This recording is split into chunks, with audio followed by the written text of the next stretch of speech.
Starfield has been rocket fuel for all things polarizing, from the teen deep hatred to the soulmates for life. Regardless of your posture, in a universe filled with intrigue and wonder, Bethesda has dropped some jaw-dropping stats about Starfield that are kind of baffling and intriguing. One statistic, however, is particularly left scratching our heads in disbelief. Can you believe that players have met their demise over 1.7 million times at the hands, or claws maybe, of a seemingly unremarkable creature in Starfield? I decided to put on my spacesuit and investigate this anomaly myself. And unlike getting starborn powers, I only have to do this once, maybe twice, maybe a few times. Anyway, let me tell you, the results are as perplexing as they are hilarious. But how did this happen?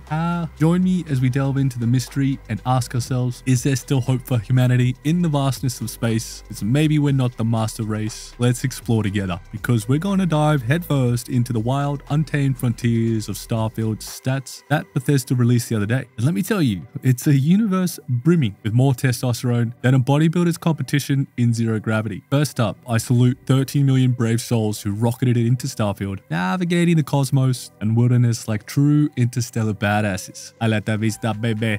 That was bad. And they did this without any backup from the PlayStation squadron, who I guess were stuck in the docking bay while we were cruising down the Microsoft Starway. But we have to brace ourselves.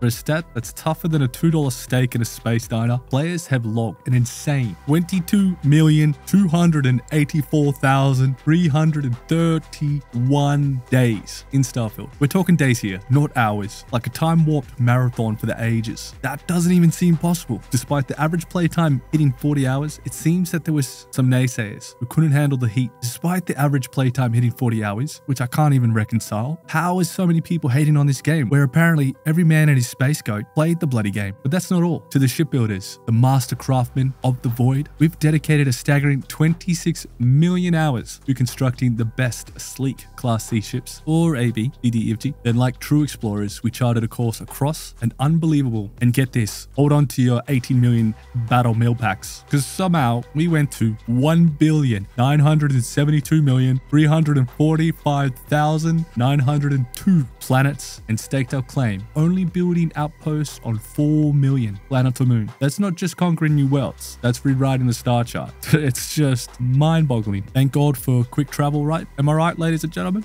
And let's talk about fueling the machine. We consumed an astonishing 18 million battle meal packs, which is very unremarkable because it gives you 12 health and lets you carry +4 capacity. Yay! We didn't even eat the UC battle meal packs that give you 26 health and 8 carrying weight. Hero was thinking that we were chuffing down chunkies or chunks, but we're a efficient bunch. We only stick to what we can find, and apparently battle meals, multi-packs is all we could get. And then finally, the moment of truth, the most formidable faction in Starfield was me.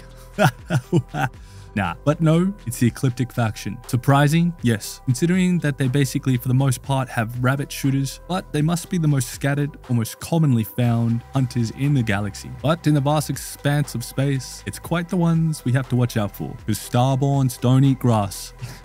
That's so bad. It doesn't even make sense. Moving along. So there you have it. A no holds barred, full throttle tour of Starfield stats in the universe. Some we will come back to later. So in Starfield, it wagered that the deadliest beast taking down players would be some colossal hammerhead T-Rex monstrosity that looks like it wandered straight out of Pokemon Nightmare, where Godzilla and Pikachu made a baby. Or maybe that massive grub showcased in the trailer that had us so excited. It was giant and promised some terrifying factors of the game. But that turned out to be a bunch of hot air. They never made it into the final cut. But let's talk about the real terror lurking in the game. The kind of brute that looks like it stepped out of a prehistoric hell. A rhino-crocodile combo with a breath of fire that even Charizard would blush. You would think these are the behemoths that are the ones racking up kill counts even Shroud would be proud of. But no. So what kind of mad fiend would manage to kill off 1.7 million players in Starfield? Well, for that we have to take a nice trip where the answers would take us to Aquila City, the jewel of the Freestar Collective. Aquila is a place place where history and high stakes meet, known for its old school grandeur and the occasional friendly stick 'em up. But step outside the city limits and you met with a menagerie of beasts that look like they belong in a galactic zoo, including that giant mantis cricket hybrid thing. That thing gives you the heebie-jeebies. Kinda looks like my last girlfriend. Ha! You're probably gonna divorce me now. What? Now, let's meet the apex predator of Starfield, the creature with the most kills to its name. Let's dissect why this beast has become the ultimate hunter and murderer in Starfield. Picture a mix of a wolf and a velociraptor, and that's your Ashtar. These four-legged nightmares have the scales, the claws, and the chompers that spell out death for the unwary. They're mean, lean, and built like Usain Bolt, muscles and sinew, fine-tuned for the hunt. An average Ashtar stands about as tall as your average teenager, but there are stories out in the Westland. Stories circulate of an alpha Ashtar that dwarfs their king, but we have to talk about the behavior. Ashtars are no pushovers. They're the kings of the food chain on Aquila, smart as they come, and not afraid to pack hunt when the occasion calls for it. Marking territory with ferocity, they don't take kindly to humans trampling through their turf. These predators own the night, predatory skills sharpen, making them a nightmare to track and a horror to face in combat. As for where these devils came from, that's anyone's guess. Natural evolution? Maybe. An alien experiment gone rogue? Possibly. Whatever their backstory, Ashtars are a threat that has Aquila City on the high alert. These city walls weren't just for show. They're a bulwark against the Ashtar onslaught with guards on constant vigilance, but that just gives you a close idea. So what makes these beasts the top dog in Starfield's death dealing ranking, especially when they got nightmares like the Terramals roaming around? That's something I had to get to the bottom to. So how does this investigation begin? Well, only way I think this could happen is that people came to Aquila on a very low level. So to test this, we had to rock up as a fresh character, level 1 rookie, straight out of the starting zone, bumbling my way to the gates of Aquila City. And once there, I decided to take a little stroll outside the walls. As green as they come, no guns to speak of. Now on my season account, these critters drop just from the mere whiff of my shotgun blast. Don't even need a second pump. But here's where things get dicey. I forgot at level 1, something just has to breathe on you or flat on your bum. And this time with not so much as a slingshot. The playing field's a whole lot different. So to really understand how terrifying this beast is, we have to venture out into the wilderness and find the Ashtar. Now this is a beautiful area. I decided to go into the icy snowy regions because they do have lower level Ashtars here. And I thought maybe I could pick on one of the smaller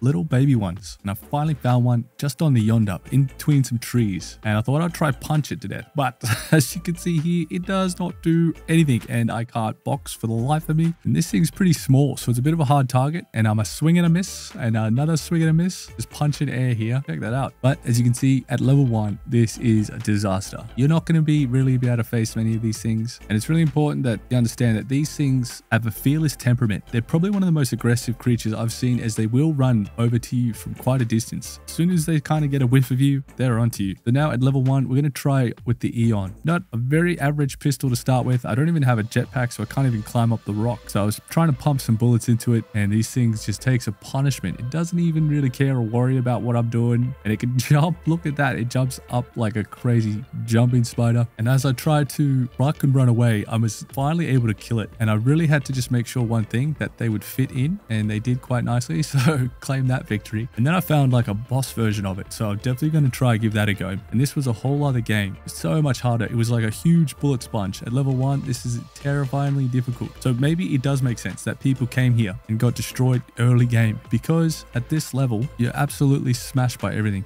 But I don't think that's quite it. So we had to do some further testing. So what about if we come back and we go level 20 and we face some of the level 15s? Well, things get a bit easier, particularly because you'll have companions, you'll have perks. It definitely makes it a lot easier. They're still very formidable though. And the thing is, in the savannah area, the Ashtars are much more plentiful and they will gang up on you. So it's very easily to find yourself wandering around Killer City and suddenly you just jumped by a bunch of these, because they are fearless, their temperament is brutal, and they will go you like anything else. And they don't stop. They'll just keep chasing you, and they're very fast. So it's hard to get away. It's hard to make space. So definitely, we can say that these are very formidable. But with all the creatures in Starfield, how in the world can these be possibly the #1 killer? Especially when you pull out something like the Big Bang, which just absolutely monsters everything in the game. By far the best gun for all situations. So I don't think it's quite it. So I had to sort of jog by memory lane. Then I remembered that the reason people are dying to the Ashtars, not because they're terrifying or brutal, but because of a main mission quest. Well, maybe 2 mission quests. One mission called The Leader of the Pack, where we find the rumors to be true. A giant level 20 boss, Alpha Ashtar, which